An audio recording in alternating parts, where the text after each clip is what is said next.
Chapter 5. How it works. Rarely have we seen a person fail who has thoroughly followed our path. Those who do not recover are people who cannot or will not completely give themselves to this simple program.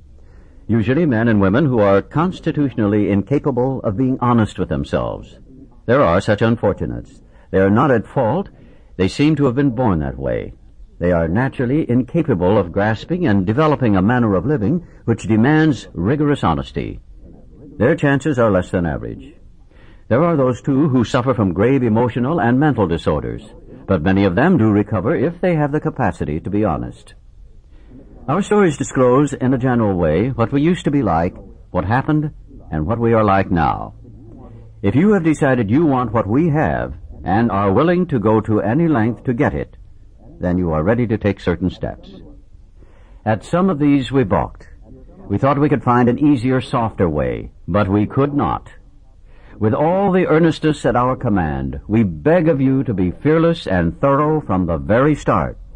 Some of us have tried to hold on to our old ideas, and the result was nil until we let go absolutely. Remember that we deal with alcohol, cunning, baffling, powerful. Without help, it is too much for us. But there is one who has all power. That one is God. May you find him now. Half measures availed us nothing. We stood at the turning point. We asked his protection and care with complete abandon. Here are the steps we took, which are suggested as a program of recovery. 1. We admitted we were powerless over alcohol, that our lives had become unmanageable. 2. Came to believe that a power greater than ourselves could restore us to sanity. 3. Made a decision to turn our will and our lives over to the care of God as we understood him. 4. Made a searching and fearless moral inventory of ourselves. 5. Admitted to God, to ourselves, and to another human being the exact nature of our wrongs. 6. We're entirely ready to have God remove all these defects of character. 7. Humbly asked him to remove our shortcomings. 8. Made a list of all persons we had harmed, and became willing to make amends to them all. 9. Made direct amends to such people wherever possible, except when to do so would injure them or others. 10. Continued to take personal inventory, and when we were wrong, promptly admitted it. 11. Sought through prayer and meditation to improve our conscious contact with God as we understood him, praying only for knowledge of his will for us and the power to carry that out. 12. Having had a spiritual awakening as a result of these steps, we tried to carry this message to alcoholics and to practice these principles in all our affairs. Many of us exclaimed, "What an order! I can't go through with it." Do not be discouraged. No one among us has been able to maintain anything like perfect adherence to these principles. We are not saints. The point is that we're willing to grow along spiritual lines. The principles we have set down are guides to progress. We claim spiritual progress rather than spiritual perfection. Our description of the alcoholic, the chapter to the agnostic, and our personal adventures before and after make clear 3 pertinent ideas. A. That we were alcoholic and could not manage our own lives. B. That probably no human power could have relieved our alcoholism. C. That God could and would if he were sought. Being convinced, we were at step 3, which is that we decided to turn our will and our life over to God as we understood him. Just what do we mean by that? And just what do we do? The first requirement is that we be convinced that any life run on self-will can hardly be a success. On that basis, we are almost always in collision with something or somebody, even though our motives are good. Most people try to live by self-propulsion. Each person is like an actor who wants to run the whole show, is forever trying to arrange the lights, the ballet, the scenery, and the rest of the players in his own way. If his arrangements would only stay put, if only people would do as he wished, the show would be great. Everybody, including himself, would be pleased. Life would be wonderful. In trying to make these arrangements, our actor may sometimes be quite virtuous. He may be kind, considerate, patient, generous, even modest and self-sacrificing. On the other hand, he may be mean, egotistical, selfish, and dishonest. But, as with most humans, he is more likely to have varied traits. What usually happens? The show doesn't come off very well. He begins to think life doesn't treat him right. He decides to exert himself more. He becomes on the next occasion still more demanding or gracious, as the case may be. Still, the play does not suit him. Admitting he may be somewhat at fault, he is sure that other people are more to blame. He becomes angry, indignant, self-pitying. What is his basic trouble? Is he not really a self-seeker, even when trying to be kind? Is he not a victim of the delusion that he can wrest satisfaction and happiness out of this world if he only manages well? Is it not evident to all the rest of the players that these are the things he wants? And do not his actions make each of them wish to retaliate, snatching all they can get out of the show? Is he not, even in his best moments, a producer of confusion rather than harmony? Our actor is self-centered, egocentric, as people like to call it nowadays. He is like the retired businessman who lolls in the Florida sunshine in the winter, complaining of the sad state of the nation. The minister who sighs over the sins of the 20th century. Politicians and reformers who are sure all would be utopia if the rest of the world would only behave. The outlaw safecracker who thinks society has wronged him. And the alcoholic who has lost all and is locked up. Whatever our protestations, are not most of us concerned with ourselves, our resentments, or our self-pity? Selfishness, self-centeredness, that we think is the root of our troubles. Driven by 100 forms of fear, self-delusion, self-seeking, and self-pity, we step on the toes of our fellows and they retaliate. Sometimes they hurt us, seemingly without provocation, but we invariably find that at some time in the past we have made decisions based on self, which later placed us in a position to be hurt. So our troubles, we think, are basically of our own making. They arise out of ourselves, and the alcoholic is an extreme example of self-will run riot, though he usually doesn't think so. Above everything, we alcoholics must be rid of this selfishness. We must, or it kills us. God makes that possible, and there often seems no way of entirely getting rid of self without His aid. Many of us had moral and philosophical convictions galore, but we could not live up to them, even though we would have liked to. Neither could we reduce our self-centeredness much by wishing or trying on our own power. We had to have God's help. This is the how and why of it. First of all, we had to quit playing. It didn't work. Next, we decided that hereafter in this drama of life, God was going to be our director. He is the principal. We are His agents. He is the Father, and we are His children. Most good ideas are simple, and this concept was the keystone of the new and triumphant arch through which we passed to freedom. When we sincerely took such a position, all sorts of remarkable things followed. We had a new employer. Being all-powerful, He provided what we needed, if we kept close to Him and performed His work well. Established on such a footing, we became less and less interested in ourselves, our little plans and designs. More and more, we became interested in seeing what we could contribute to life. As we felt new power flow in, as we enjoyed peace of mind, as we discovered we could face life successfully, as we became conscious of His presence, we began to lose our fear of today, tomorrow, or the hereafter. We were reborn. We were now at step 3. Many of us said to our Maker, as we understood Him, God, I offer myself to Thee, to build with me and to do with me as Thou wilt. Relieve me of the bondage of self, that I may better do Thy will. Take away my difficulties, that victory over them may bear witness to those I would help of Thy power, Thy love, and Thy way of life. May I do Thy will always.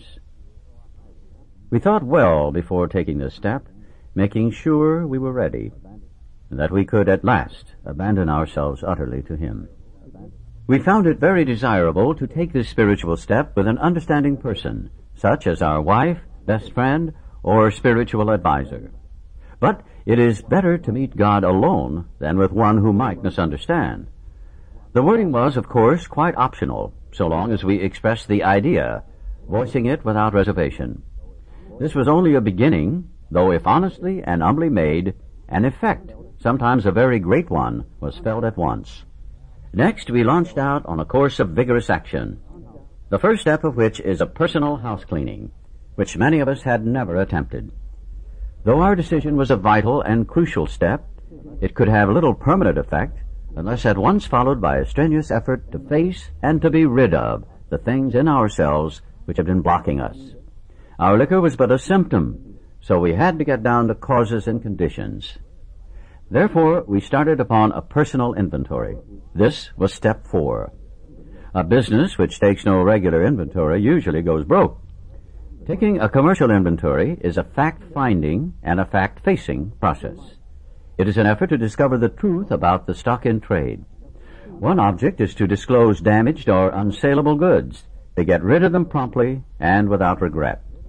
If the owner of the business is to be successful, he cannot fool himself about values. We did exactly the same thing with our lives. We took stock honestly.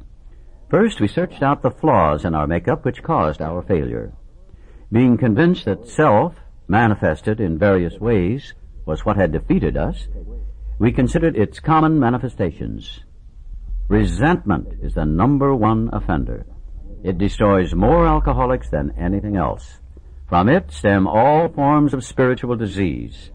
For we have been not only mentally and physically ill, we have been spiritually sick. When the spiritual malady is overcome, we straighten out mentally and physically. In dealing with resentments, we set them on paper. We listed people, institutions, or principles with whom we were angry.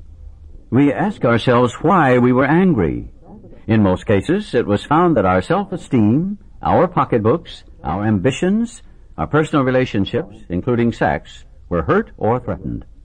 So we were sore. We were burned up. On our grudge list, we set opposite each name our injuries.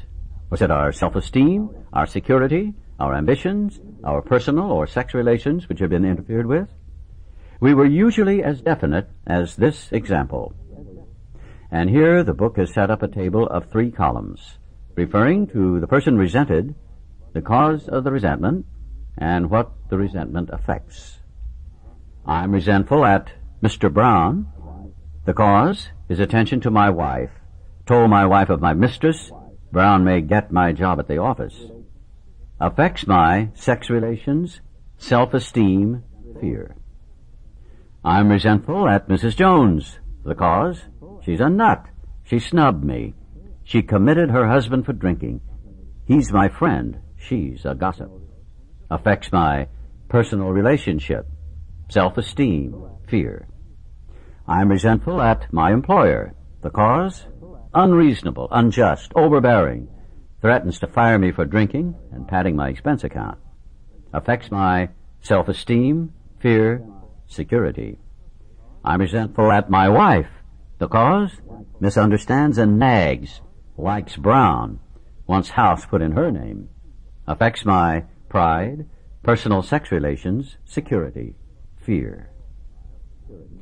We went back through our lives. Nothing counted but thoroughness and honesty. When we were finished, we considered it carefully. The first thing apparent was that this world and its people were often quite wrong. To conclude that others were wrong was as far as most of us ever got.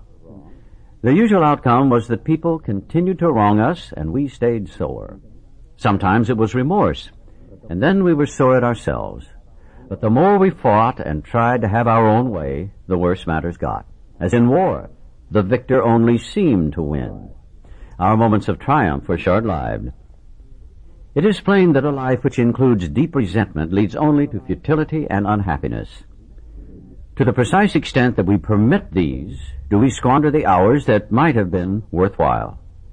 But with the alcoholic, whose hope is the maintenance and growth of a spiritual experience, this business of resentment is infinitely grave. We found that it is fatal. For when harboring such feelings, we shut ourselves off from the sunlight of the Spirit. The insanity of alcohol returns, and we drink again. And with us, to drink is to die. If we were to live, we had to be free of anger. The grouch and the brainstorm were not for us. They may be the dubious luxury of normal men, but for alcoholics, these things are poison. We turned back to the list, for it held the key to the future. We were prepared to look for it from an entirely different angle. We began to see that the world and its people really dominated us. In that state, the wrongdoing of others, fancied or real, had power to actually kill. How could we escape? We saw that these resentments must be mastered. But how? We could not wish them away any more than alcohol. This was our course. We realized that the people who wronged us were perhaps spiritually sick. Though we did not like their symptoms and the way these disturbed us, they, like ourselves, were sick too. We asked God to help us show them the same tolerance, pity, and patience that we would cheerfully grant a sick friend. When a person offended, we said to ourselves, "This is a sick man. How can I be helpful to him? God save me from being angry. Thy will be done." We avoid retaliation or argument. We wouldn't treat sick people that way. If we do, we destroy our chance of being helpful.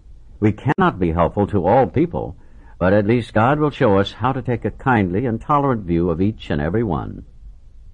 Referring to our list again, putting out of our minds the wrongs others had done, we resolutely looked for our own mistakes. Where had we been selfish, dishonest, self-seeking, and frightened? Though a situation had not been entirely our fault, we tried to disregard the other person involved entirely. Where were we to blame? The inventory was ours, not the other man's. When we saw our fault, we listed them.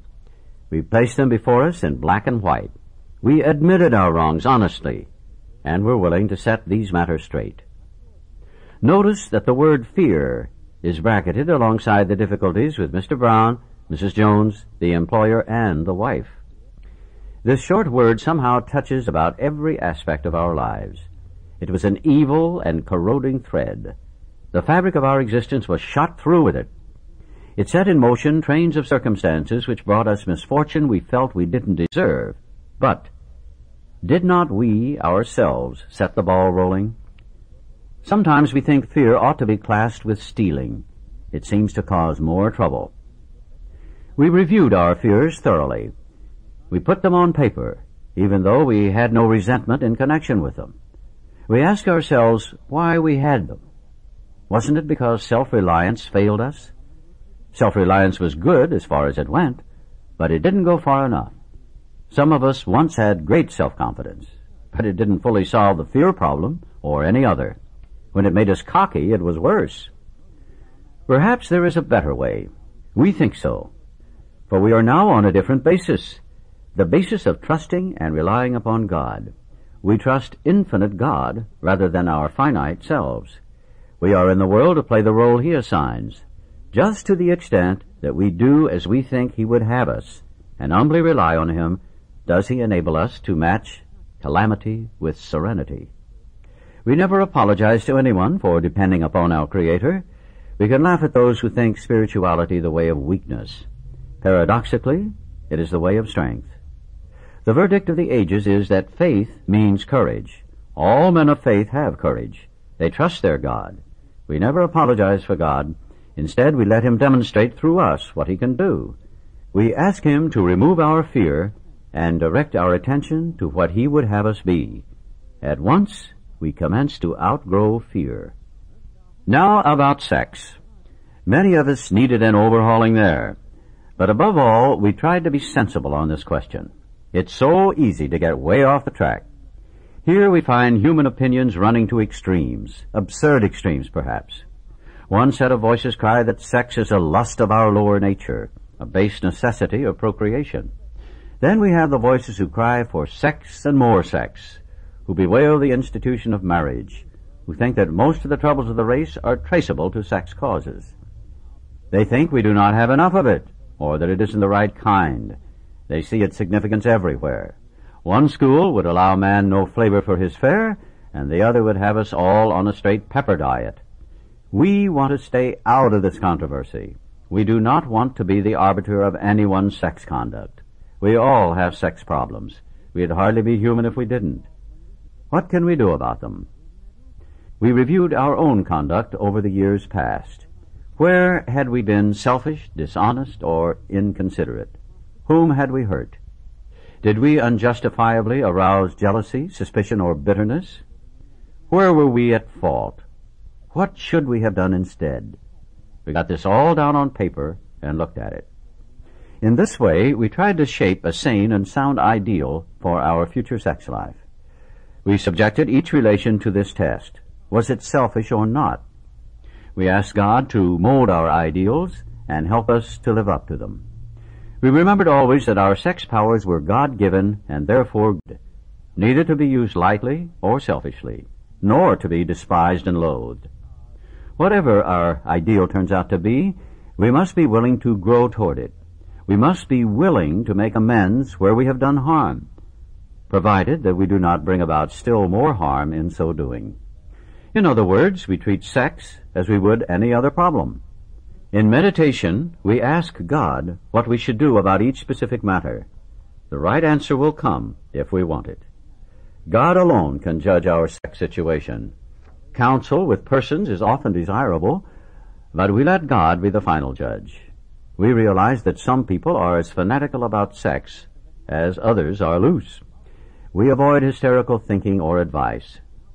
Suppose we fall short of the chosen ideal and stumble. Does this mean we're going to get drunk? Some people tell us so. But this is only a half-truth. It depends on us and on our motives. If we are sorry for what we've done and have the honest desire to let God take us to better things, we believe we will be forgiven and will have learned our lesson. If we are not sorry and our conduct continues to harm others, we are quite sure to drink. We are not theorizing. These are facts out of our experience. To sum up about sex, we earnestly pray for the right ideal, for guidance in each questionable situation, for sanity, and for the strength to do the right thing. If sex is very troublesome, we throw ourselves the harder into helping others. We think of their needs and work for them. This takes us out of ourselves. It quiets the imperious urge when to yield would mean heartache. If we have been thorough about our personal inventory, we have written down a lot. We have listed and analyzed our resentments. We have begun to comprehend their futility and their fatality. We have commenced to see their terrible destructiveness. We have begun to learn tolerance, patience, and goodwill toward all men, even our enemies, for we look on them as sick people. We have listed the people we have hurt by our conduct and are willing to straighten out the past if we can. In this book you read again and again that faith did for us what we could not do for ourselves. We hope you are convinced now that God can remove whatever self-will has blocked you off from Him. If you have already made a decision and an inventory of your grosser handicaps, you have made a good beginning. That being so, you have swallowed and digested some big chunks of truth about yourself.